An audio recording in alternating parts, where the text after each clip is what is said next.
우리에게는 하나님이 주신 망각이라고 하는 아름다운 선물이 있죠. 사실 과거의 아픈 상처들을 잊지 못하고 계속 마음에 품고 기억하고 살아야 한다면 그만큼 고통스러운 것도 없을 것입니다. 잊을 것은 잊어야죠. 그러나 잊지 말고 꼭 기억해야 할 것이 있습니다. 바로 하나님의 은혜이지요. 하나님께서 우리에게 베푸신 은혜와 사랑의 기억은 영원히 잊으면 안 되는 줄 믿습니다. 그런데 우리의 문제는 잊어야 할 것은 잊지 않고 계속 마음에 담아두고 곱씹고 그렇게 후회하면서 정작 잊지 말아야 할 것은 금방 잊어버린다는 것입니다. 오늘이 6월의 마지막 주일입니다. 지난 6개월 여기까지 우리를 인도하신 하나님의 은혜와 그 놀라운 사랑은 잊지 말고 기억해야 할 줄 믿습니다. 아멘 소리가 작아요. 벌써 다 잊으신 것 같아요. 또 하나 잊지 말아야 할 것이 있습니다.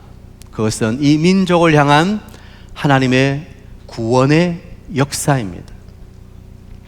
사실 우리 민족은 대대로 우상을 섬기고 유교, 불교를 숭상하는 구원 없는 민족이었죠.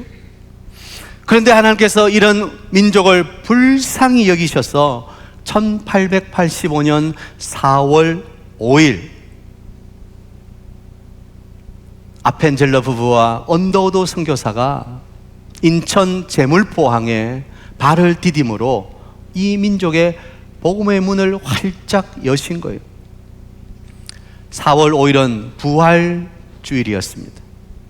한국 개신교의 공식적인 복음 전례의 출발점이 되었습니다. 물론 그 이전에도 선교사님들이 오셨죠. 그러나 한국 개신교의 공식적인 복음의 출발은 1885년 4월 5일 그날의 부활절입니다. 그 이후 해방까지 약 1500여 명의 선교사들이 한국에 들어와서 복음을 전하고 또 때로는 희생함으로 지금 한국 교회의 기틀을 닦았다는 것입니다. 아무튼 우리 하나님은 이 어둠의 땅 조선에 구원의 역사를 이루시기 위해서 놀라운 일을 이루시고 선교사님들을 통해서 그리고 또 교회들을 통해서 이 민족을 향한 하나님의 구원의 역사를 아름답게 펼치셨다는 것입니다. 우리는 이 민족을 향한 하나님의 놀라운 구원의 역사는 잊으면 안 되는 줄 믿습니다. 오늘 본문은 믿음의 공동체인 이스라엘의 역사를 회고하는 시편이죠. 시인은 본문에서 이스라엘의 구체적인 역사 가운데서 그들의 조상들과 약속하셨던 언약을 기억하사 놀라운 구원의 은총과 선한 인도하심을 베푸신 하나님의 은혜를 회고하고 있는 거예요. 돌아보고 있는 거예요.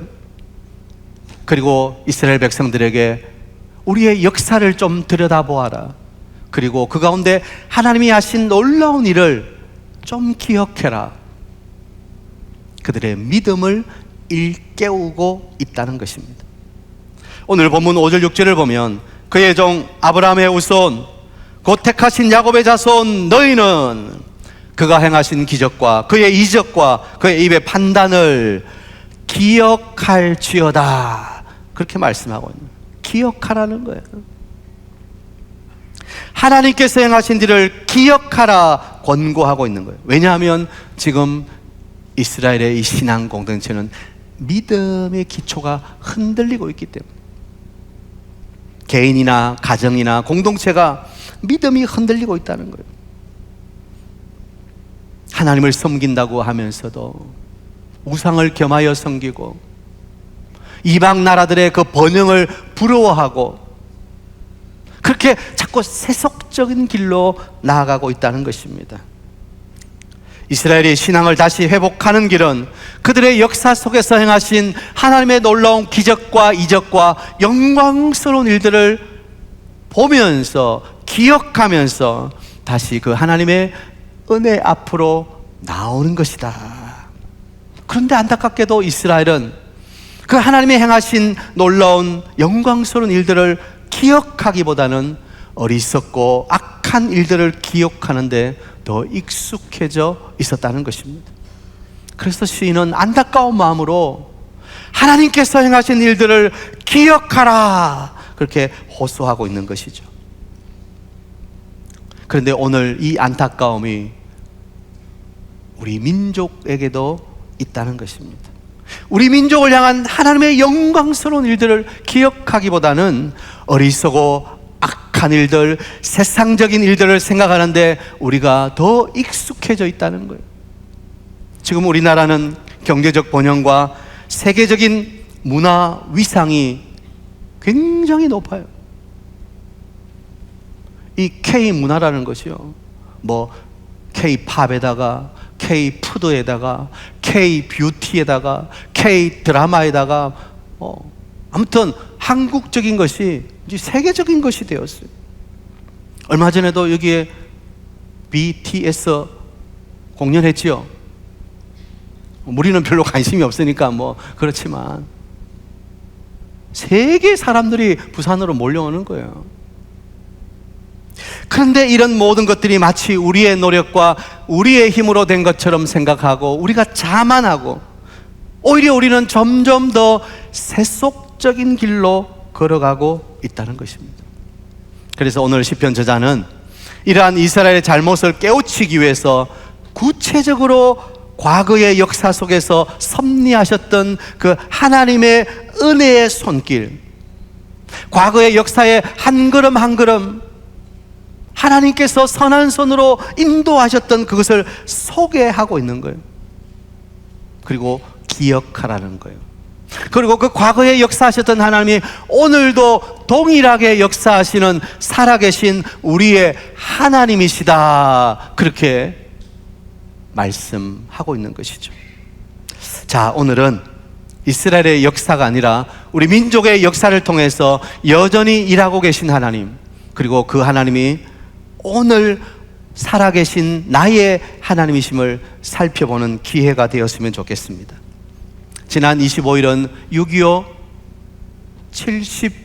76주년이었습니다. 우리가 잘 알듯이 1960년 6월 25일 새벽 4시, 당시에 조선인민군이, 북한군이 한반도를 적화 통일할 목적으로 38선을 넘어 기습 남침함으로 전쟁이 시작된 거예요. 3일 만에 서울이 그들의 손에 떨어져 버렸어요. 3일 만에. 왜냐하면 그들은 그동안 철저하게 전쟁 준비를 했거든요. 소련으로부터 무기를 공급받았지요. 그리고 남한을 통일시킬 목적으로 얼마나 세밀하게 계획을 세웠는지. 지리산에 있던 그 우리가 흔히 빨치산이라고 그러죠. 지리산에 있던 공산당들과 협력해서 우리가 내려가면 너희들이 선동을 일으켜가지고 같이 남한을 무너뜨리자. 그래서 이 한반도를 공산으로 만들자. 정말 우리 남한은 풍전등화와 같은 위기의 상황이었습니다. 그런데 6월 27일 유엔에서 북한의 철병과 남한의 군사적 지원을 제공할 것을 결의하는 안전보장이사회가 열렸다는 거예요. 당시 안전보장이사회는 상입 이사국이 5개 나라였는데 미국, 영국, 프랑스, 그리고 소련, 중국이었어요. 중국은 지금 중국이 아니고 당시에 우리가 누구라고 하면 흔히 장개석이라고 하죠. 장제민. 예. 이 장제스의 이 정부가 지금의 이제 우리가 대만이라고 하죠. 그죠? 그게 중국이었어요. 이 상임 이사국 5개 나라 중에 한 나라라도 거부하면 결의가 되지 않는 거예요. 당연히 소련이 거부하겠죠. 그런데 어떻게 됐다고요? 소련이 그 상임 이사국 회의에 참석하지 않았다는 거예요. 여기에 놀라운 사실이 있는 거예요. 어떤 분들은 그날 소련 대표가 갑자기 배탈이 나가지고 화장실에 왔다 갔다 하느라고 회의에 늦었다. 어떤 분은 차를 타고 가는데 갑자기 차가 시동이 꺼져가지고 내려보니까 아무런 문제가 없는데 다시 시동 걸면 걸리고 좀 가다가 또 꺼지고, 그래가지고 소련 대표가 그 회의에 늦었다. 그래서 와보니까 이미 다 표결하고 끝난 상태였다. 뭐 그렇게 이야기하는데 그건 다 사실이 아니고, 역사적 사실은 소련은 그해 1월부터 이 안전보장 이사회 회의 참석을 거부하고 있었다. 회의에 참석하지 않고 있었다. 왜냐하면 1949년 중국 본토가 마오쩌둥의 공산당이 되었죠. 그리고 그 장제스의 중화민국은 이제 밀려난 거예요. 그런데 당시에는 이 장제스의 중화민국이 상임이사국이라고 그랬죠. 소련이 이제는 마오쩌둥이 잡았는데 저 마오쩌둥을, 저 공산당을 우리 상임이사국으로 인정해줘야 된다 요구를 한 거예요. 그런데 미국, 영국, 프랑스는 뭔 소리냐, 그렇게 받아들이지 않으니까 그러면 우리는 회의에 참석 안 한다, 그렇게 그 회의에 참석하지 않고 있었던 거예요. 6월 27일 회의도 소련은 보이콧을 해버린 거예요. 그런데 이사회는 이것을 소련의 기권으로 받아들이고 나머지 4개국 나라가 유엔 파병안을 가결한 거예요. 만일 그때 소련 대표가 참석했더라면 당연히 부결되겠지요. 그러면 유엔군도 파병할 수 없는 것이고 우리나라는 아마 공산화됐을 거예요. 여러분, 이것이 우연일까요? 저는 아니라고 생각합니다. 하나 더 말씀드릴까요? 7월 7일 채택된 안전보장이사회 결의 84호는 유엔 회원국이 제공하는 군사와 기타 지원을 미국이 주도해서 통합하도록, 그래서 우리가 잘 아는 메가드, 그게 이제 사령관이 된 거예요.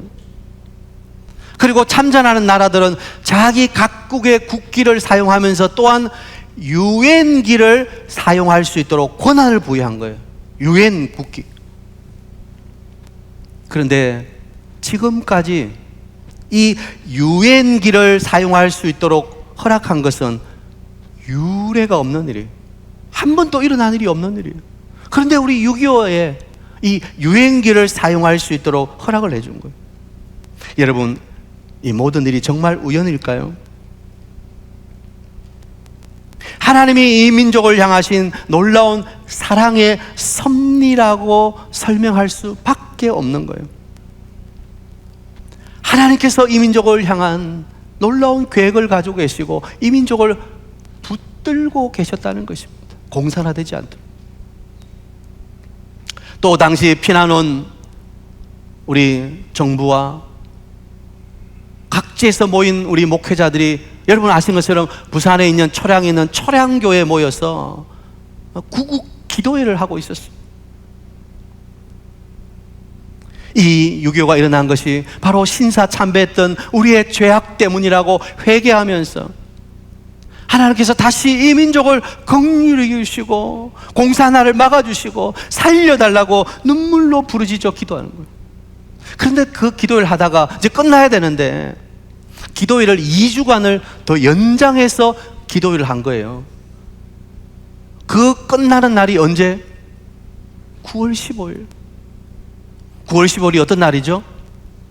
메가더 장군이 인천 상륙 작전을 성공한 날이에요. 여러분, 이게 우연일까요? 하나님께서 이 민족의 눈물의 기도를 보시고 회복의 길을 열어주신 것 아닐까요? 당시 믿음의 성도들은 기도가 가져온 기적이었다, 그렇게 말합니다. 정말 낙동강 끝까지 밀려가지고 어디 남았습니까? 요 포항 밑으로 해서 요렇게 거의 무너지면 끝인 거예요. 사실 미국 그때 문서를 보면 낙동강이 무너지면 제주도로 피난 가자, 제주도 피난 계획까지 다 세워놓은 거예요. 그런데 낙동강 방어선을 끝까지 지켜내는 거예요. 9월 15일 인천 상륙작전에 성공하고 9월 28일 서울을 다시 수복하고 저 압록강을 향해서 진격하기 시작한 거예요. 그런데 안타깝게도 10월 16일부터 중국 인민군이 압록강을 건너서 또 한반도에 들어오는 거예요. 그래서 1사 우태가 일어나고 다시 또 서울을 빼앗기고 51년 3월 14일에 다시 서울을 수복하고 이렇게 밀고 당기고 하면서 2년여에 걸친 고지전 끝에 1953년 7월 27일 정전하게 된 거예요. 약 3년에 걸친 전쟁으로 너무나 많은 희생자들이 생겼다는 거예요. 사망하거나 다친 사람 총 300만 명. 여러분, 부산시 인구가 얼마죠? 지금 327만 되나요? 300만 조금 더 넘어요. 약 부산시 인구와 맞먹는 300만 명이 우리 6.25 전쟁으로 죽거나 다치거나 실종되었다는 거예요. 참 너무너무 비극적인 일이에요. 어떤 분은 6.25에는 사람의 시체가 이 땅을 덮고 피가 강을 이루었다, 그렇게 적고 있어요. 사람의 시체가 땅을 덮고 피가 강을 이루었다는 거예요. 이런 참변이 이 땅에서 일어난 거예요. 그게 76년 전 일이에요. 우리는 이런 역사적 교훈을 통해서 몇 가지를 꼭 기억해야 되겠습니다. 자, 받아합시다. 첫 번째, 역사를 기억합시다. 역사를 기억해야 돼요. 역사를. 우리가 잘 아는 유대인 저 예루살렘의 홀로코스트 기념관 야드 바웹이라고 하죠. 거기에 가면 이런 글이 적혀 있다는 거예요. 망각은 망국의 길이며 기억은 구원의 길이다. 망각은 망국의 길이다. 역사를 잊어버리면 또 망한다는 거예요. 그러나 역사를 기억하면 구원을 얻는다. 사실 한 공동체가 과거를 어떻게 기억하느냐가 미래를 결정하는 거예요. 우리가 많이 들었죠. 역사를 잊은 민족에게 미래는 없다. 이 말을 누가 했는지 뭐 설왕설래가 있던데, 그게 중요한 게 아니고, 역사를 잊은 민족에게 미래가 없다는 말을 꼭 기억해야 돼요. 6.25를 기억하면, 그리고 거기서 교훈을 받으면 다시 6.25와 같은 이런 동족 상잔의 비극이 일어나지 않겠지만, 잊어버리면 또다시 비극이 올 수도 있다는 거예요. 6.25를 겪은 지 76년이 지나고 있습니다. 점점 6.25에 대한 기억이 희미해져 가고 있는 것 같아요. 여러분, 그 6.25를 기억해야 돼요. 그 6.25의 고난을 기억해야 돼요. 희생을 기억해야 돼요. 고난의 때를 잘 기억하는 사람이 다시 고난을 되풀이하지 않기 때문인 거예요. 사랑하는 여러분, 이것은 성경의 역사를 보아도 마찬가지고 우리 민족의 역사를 보아도 마찬가지고, 역사를 기억하고 거기에서 교훈을 받고 미래를 아름답게 계획하는 개인, 공동체, 나라는 다시 살아날 수 있는 거예요. 그러나 과거의 기억을 잊어버리고 거기서 교훈을 받지 못하고 또 반복하면 또 똑같은 위험과 고난을 당할 수밖에 없는 거예요. 그런데 참 감사한 것은 성경을 보면 고난 속에서 하나님의 은혜와 위로가 넘친다는 거예요. 사실 고난을 달갑게 생각하고 고난을 환영할 사람이 어디 있겠습니까? 그런데 하나님은 놀랍게도 그 고난을 통해서 더 놀라운 위로와 은혜를 주시는 분이라는 사실이에요. 우리 민족도 이 고난을 통해서 참 하나님의 특별한 은혜를 경험한 민족인 거예요. 그렇지 않습니까, 여러분? 그 어려움 속에서도 하나님이 도우시는 은혜의 손길들, 앞에서 말씀한 대로 뭐 안전보장 이사의 유엔군 파병이라든지 참전국들, 얼마나 많은 우리가 위로를 받습니까? 무엇보다도 하나님께서 여전히 이 민족을 놓지 아니하시고 붙들고 계시고 이 민족을 사랑하시고 이 민족을 향한 하나님의 놀라운 계획을 가지고 계시다는 사실을 우리는 확신하고 있는 것입니다. 오늘 시편 105편을 주석한 한 신학자는 이렇게 말했어요. 역사를 단지 추억이나 향수로 기억하지 않고 그것들이 현재에 미치는 영향을 기억함으로써 역사에 대하여 야누서적 토대를 형성해주고 있다. 이 시편 105편을 야누서적 토대, 이게 무슨 말입니까? 이것은 기억을 통하여 과거와 미래를 동시에 연결한다는 거예요. 야누서적이라는 거예요. 과거와 미래를 동시에 연결한다. 무엇을 통해서? 기억을 통해서. 그래서 우리는 과거를 기억해야 됩니다. 그 과거의 기억을 통해서 다시 미래를 열 수 있는 거예요. 과거의 고난을 통해 하나님의 역사하심을 만나고 미래에 더 풍성하신 하나님의 은혜를 기대하고 소망해야 되는 거예요. 그렇지, 우리 민족은 그 고난을 통해서 하나님의 위로하심을 받았고 한국교회가 놀랍게 부흥하며 하나님의 그 은혜의 역사를 만방에 전하는 놀라운 제사장의 나라로 하나님께서 부흥케 하신 거예요. 사실 보면 정말 교회 부흥은 고난의 때에 오는 거예요. 위기가 없는 평안의 때에 부흥이 있는 게 아니라 정말 고난의 때에 부흥의 역사가 일어나더라는 거예요. 한국교회가 한참 부흥할 때 기도마다 기도의 소리가 하늘을 울렸어요. 기도원 가려면 몇 주 전에 예약하고 막 그렇게 가야 돼요. 그런데 요즘 기도원 가보면 텅텅 비어 있어요. 기도원이 텅텅 비어 있어요. 사랑하는 여러분, 우리는 과거의 역사를 통해서 그 야누스적인 태도, 과거와 미래를 연결해서 하나님의 역사하심을 만나고 다시 하나님의 일하실 미래를 기대하는 그런 은혜가 있어야 된다. 그리고 무엇보다도 이제 그 복을 우리는 나누어 줘야 됩니다. 유엔 참전국들이요,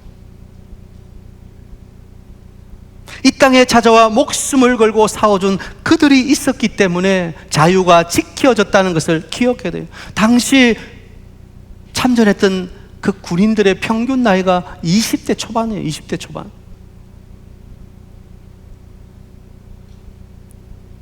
여기 와서 목숨을 잃은 유엔군의 숫자가 얼마쯤 돼요? 약 37,000명. 약 4만 명의 생판 모르는 남의 나라 와가지고 전쟁하면서 그 젊은이들이 여기서 목숨을 버려가면서 자유를 위해서요. 약 4만 명이에요. 참 대단하잖아요. 그런 사랑이 있었기 때문에 지금 우리 대한민국이 있다는 것을 기억해야 됩니다. 7월 19일 주일 오후에 우리 유엔 참전국 중에 하나인 에티오피아, 그 당시 에티오피아는 우리보다 훨씬 더 잘 살았어요. 그리고 그 당시에 파병된 군인들은 에티오피아 왕립에 속한 강류라고 하는 그런 정예 부대였어요. 7월 19일 주일 오후에 우리가 그 에티오피아 우리 전쟁에 참전했던 후손들 강류 합창단을 초청해서 감사를 표하고 은혜를 나누는 그런 행사를 가지고자 합니다. 저는 뜻깊은 시간이라고 생각해요. 지금 에티오피아 기근과 굶주림 속에서 얼마나 참 힘든 삶을 보내고 있습니까? 그 참전 용사들의 후손들 초청해서 우리가 감사 표하고 은혜를 흘려보내는 그런 행사를 하려고 합니다. 7월 19일 주일 오후에. 사랑하는 성도 여러분, 우리의 민족의 역사를 기억하십시오. 그리고 그 기억 속으로 그치는 것이 아니라 그 속에 교훈을 받고 그것을 토대로 다시 미래를 향해 나아갈 교훈을 받아야 되는 거예요. 두 번째, 우리의 역사를 주관하시고 섭리하셨던 하나님을 기억해야 된다. 받아봅시다. 하나님을 기억해야 합니다. 앞에서도 말씀드렸지만 오직 하나님께서 이 어둠의 민족, 이 한반도에 복음의 빛을 비추셨고 하나님께서 이 민족의 역사를 주관하고 섭리하셨다. 하나님께서 고난 가운데 다시 일어날 수 있도록 은혜를 베풀어 주셨다는 거예요. 오늘 시편 저자는 그들의 역사를 되돌아보면서 역사의 주인이 자신들이 아니라 하나님이심을 고백하고 있는 거예요. 한 나라의 역사는 그 나라의 민족사가 아니라 하나님이 행하신 하나님의 역사예요. 그래서 우리가 역사를 영어로 history라고 하죠.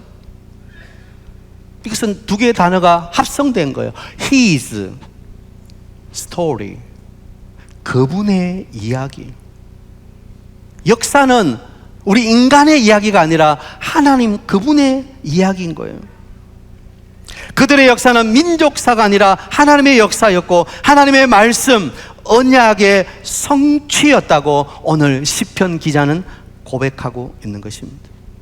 오늘 우리에게도 하나님께서 이 민족을 사랑하셔서 복음의 문을 여시고 하나님께서 그 고난 가운데 이 민족을 붙드시고 신실하게 역사하신 줄 믿습니다. 우리 조국 대한민국의 역사는 하나님의 역사인 거예요.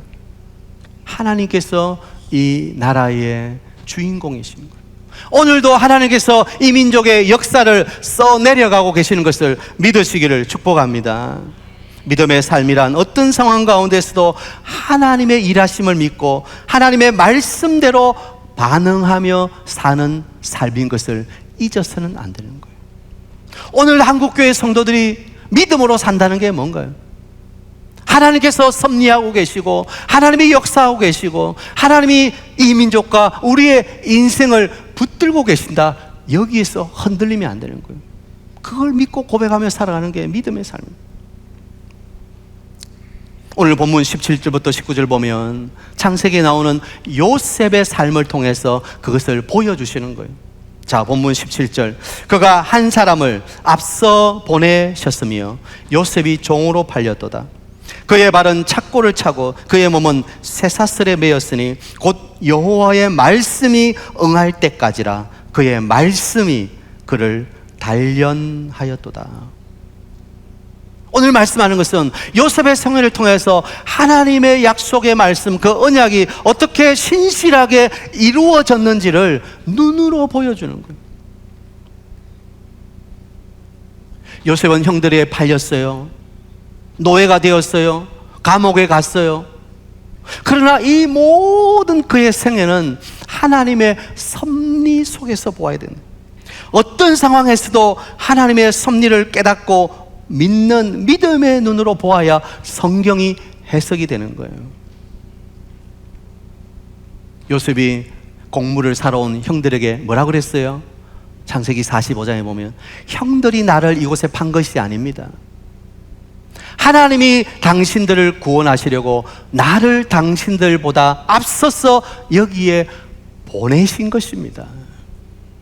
요셉은 그 믿음의 고백을 하는 거예요. 여러분, 한 민족의 역사를 주관하시고 한 개인의 인생을 붙드시는 분은 우리 하나님이신 줄 믿으시기 바랍니다. 하나님이 이 민족의 역사를 주관하시고 하나님께서 우리의 인생의 주인 되신 것을 우리는 기억해야 되는 거예요. 내가 주인인 것처럼, 내가 내 삶을 컨트롤할 수 있는 것처럼 자만해서는 안 되는 거예요. 우리는 끝까지 하나님을 기억하고 그 하나님의 약속의 말씀을 기억하고 그 신실한 언약을 기억해야 되는 거예요. 우리 모든 성도 여러분, 하나님께서 이 민족과 우리 교회와 여러분과 여러분 가정을 향한 신실한 계획과 그 약속의 말씀은 영원한 줄 믿으시길 바랍니다. 그러므로 여러분은 그 하나님을 기억하고 하나님의 말씀을 붙드는 믿음의 사람들이 되어야 되는 거예요. 마지막 세 번째 우리가 기억해야 될 것은 받아합시다. 예수님을 기억합시다. 예수님은 나 같은 죄인을 살리기 위해서 생명을 버려주신 분이에요. 나의 죄를 씻기 위해서 십자가에 죽으셨고 내게 새 생명을 주시기 위해서 부활하신 분이에요. 우리는 이것을 기억해야 돼요. 다른 건 있더라도 그 예수님의 십자가와 부활을 잊어버리면 안 되는 거예요. 지난 토요일 특세 때 말씀을 드렸습니다. 온토서 때 고린도서 15장은 부활장이에요. 부활이 무엇을 말해줍니까? 우리에게 예수 그리스도의 십자가 죽으심과 부활은 영원한 우리의 소망이라는 거예요. 예수의 부활이 없으면 우리의 신앙의 삶은 세상 어떤 것보다도 가장 불쌍한 것이다. 그러나 부활은 사실이고 부활은 영원한 소망이고 그 부활 때문에 오늘도 우리는 이 믿음의 생활을 하고 있는 것 아닙니까? 그러므로 예수 그리스도의 그 부활의 영광스러운 몸으로 동참할 새 생명을 얻은 우리들이 이 땅에서도 구원의 감격과 기쁨을 맛보다가 저 천국에서 영원한 생명의 면류관을 쓰고 영생의 삶을 사는 그 소망 가운데 우리는 살아가야 되는 것입니다. 예수님께서 모든 일을 다 이루어 놓으셨어요. 우리는 우리의 소망이신 예수 그리스도를 바라보며 그분께로 한 걸음 한 걸음 나아가는 순례자의 삶을 살고 있는 거예요. 믿음의 주요 또 온전케 하시는 이인 예수를 바라보자. 우리의 시선은 오직 예수 그리스도입니다.